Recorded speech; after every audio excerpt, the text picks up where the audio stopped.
watched a monster movie, the big money shot for me was the monster. And in Japanese kaiju films, that's what it was about. That word, kaiju, means monster in Japanese. The kaiju is a classic Japanese genre. Giant beasts and monsters that have all kinds of different characteristics and shapes and sizes.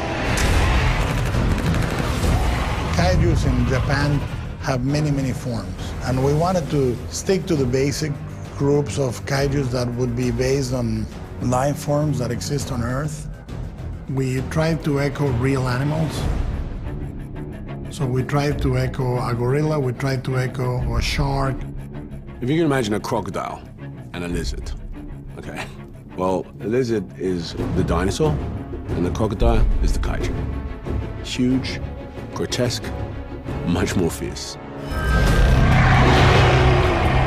They're just as good in water as they are on land, so they'll dive under the water and come up and break the ship in half.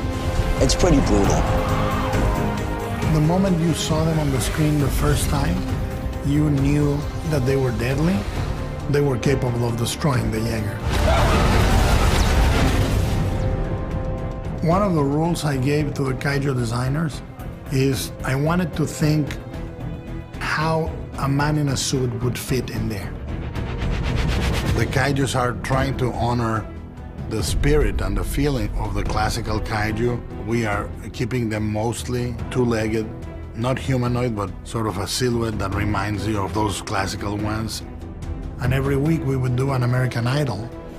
Once we liked the kaiju and we logged into it, and we would eliminate silhouettes. The first way you can do scale is context. Within the kaiju itself, the texturing, when you go close, you see what looks like a scale, and then you go closer and there's a bunch of bumps and cracks that give you the scale. If you do a close-up in a 6 foot, 7 foot, 8 foot tall monster, you know, you never get that close. You never get the sense of texture that you get with a kaiju.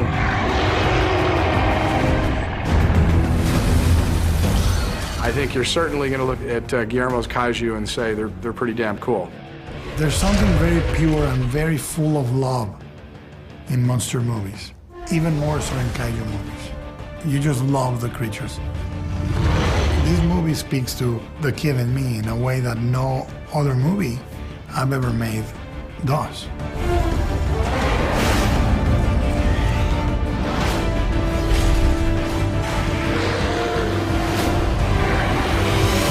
Pacific Rim.